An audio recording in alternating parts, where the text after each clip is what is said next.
तो आज मैं आपको बताऊंगा पैसों का खेल।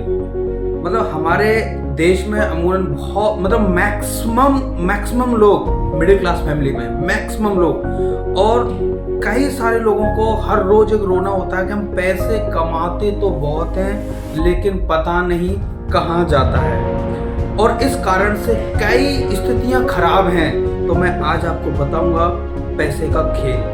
तो आप मेरी बात को प्रॉपर सुनिए, ध्यान से सुनिए, और मैं बहुत अच्छी तरीके से मैं आपको बताऊंगा कि पैसे को मैनेज कैसे किया जाए और अपने जीवन में एक बड़ी सफलता पैसों से रिलेटेड कैसे अपन प्राप्त कर सकते हैं। मैं मानता हूँ पैसा, वो कहते हैं ना पैसा कुछ नहीं है, लेकिन मैं कहता हूँ पैसे के बिना इस दुनिया में कुछ भी नहीं है। पैसे से पैसा सुख नहीं है, लेकिन पैसे से सुख को खरीदा जा सकता है। पैसा भगवान नहीं है, लेकिन उसका छोटा भाई है। तो पैसे का मैनेजमेंट बहुत जरूरी है। और ये आज का वीडियो मेरे उन युवा लोगों के लिए, उन युवा दोस्तों के लिए, उन युवा इस फैमिलीज के लिए है जो कमाते तो बहुत हैं लेकिन पता चलता है कि हमारे पास कुछ भी नहीं है।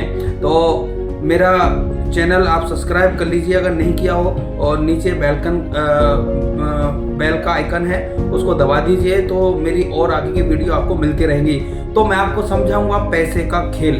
पैसे का खेल क्या है कि अभीवन मैक्सिमम भारतीय लोग जो करते हैं, चाहे वो सैलरीड पर्सन है, सैलरी का मतलब महीने का जो इनकम है वो आ रही है, या फिर कोई बिजनेसमैन है उसका प्रॉफिट आ रहा है। तो आप देखेंगे तो इनकम प्लस एक्सपेंसिव और बराबर इन्वेस्टमेंट, ये मैं आपको समझा रहा हूँ। आपकी आज इनकम आई और इनकम के सामने आपके एक्सपेंसिव मुंह खोल के खड़े हैं। जैसे आपकी कार की ईएमआई भरनी है, आपके क्रेडिट कार्ड की ईएमआई भरनी है, इलेक्ट्रिसिटी का बिल भरना है, कई सारे बच्चों की फीस भरनी है, कई सारे एक्सपेंसिव हैं। महीने आते आते जब कुछ छोटा पैसा बचता है तो लोग सोचते हैं इन्वेस्टमेंट करें, तो ये इन्वेस्टमेंट होता नहीं है और हमारे पास पैसा बचता नहीं है। लेकिन मैं आपको सही तरीका बता रहा हूँ सर। दोस्तों, अगर आप इस फॉर्मूले पे आप काम करोगे तो आप अपने जीवन में एक बहुत बड़ी ग्रोथ अपने प्राप्त कर लोगे और अपने जीवन में पैसों का अभाव खत्म हो जाएगा। जैसे मैंने आपको बताया, इनकम माइनस एक्सपेंसिव बराबर इन्वेस्टमेंट।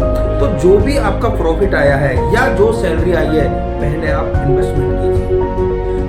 आपको तकलीफ तो होगी और आपको टेंशन होगी, स्ट्रेस होगी, लेकिन आपने ये 100 डेज कर लिया, 100 to 200 डेज आपने कर लिया, तो आपको एक आदत आ जाएगी। क्योंकि आपने सुना होगा किसी भी चीज को करने के लिए आदत बनाना बहुत जरूरी है। तो आपकी जो इनकम है, एक्सपेंसिव है, उसमें थोड़ा सा घटोतरी कीजिए। समय के साथ आपको टेंशन होगी, बहुत स्ट्रेस भी बढ़ेगा, लेकिन उसको सही जगह पे इन्वेस्टमेंट कीजिए। आप जैसे स्टॉक में इन्वेस्टमेंट कर सकते हैं, रियल एस्टेट में इन्वेस्टमेंट कर सकते हैं। ये दो इतने अच्छे फैक्टर्स हैं कि आने वाले टाइम में एक आपका किया हुआ इन्वेस्टमेंट एक बड़े रूप में आप ले सकते हैं और आपका जीवन का पैसे का अभाव खत्म हो सकता है। मैं आपको बताऊं, और अधिक जानकारी के लिए एक किताब का मैं आपको नाम बता रहा हूं जो मैंने पढ़ी थी, और उस किताब के अकॉर्डिंग मैंने अपने जीवन को ढाला, और लगभग मैं ये मान के चलता हूँ मेरे जीवन में ये मैं सीख गया कि पैसे का इन्वेस्टमेंट या पैसे का रख रखाव या पैसे का मैनेजमेंट कैसे किया जाए। तो वो किताब है the philosophy of mind, the philosophy of money.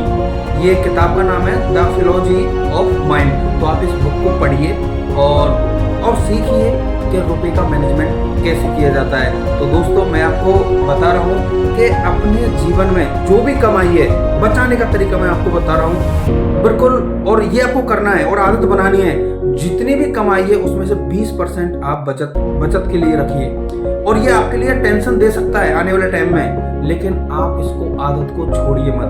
तो ये यकीन मानिए कि आप अपने जीवन में बहुत बड़ा पैसा कमा लोगे। जितने भी बड़े लोग हैं, आप किसी का भी नाम ले लीजिए, वो पैसे का मैनेजमेंट रखते हैं, अपने पैसे को पहले इन्वेस्टमेंट करते हैं, कुछ ऐसी जगह पे इन्वेस्टमेंट करते हैं जिससे वो एक बड़ा पैसा बना सकें, एक बड़ी चीज़ बना सकें, तो आपके एक्सपेंसिव तो वैसे खत्म हो जाएंगे, क्योंकि पैसा बड़ा होगा तो एक्सपेंसिव ऑटोमेटिक खत्म हो जाएंगे। तो ऑलरेडी वो पैसा आपका इन्वेस्टमेंट में जाएगा और उस पैसे में और ग्रोथ आएगी, और ग्रोथ आएगी।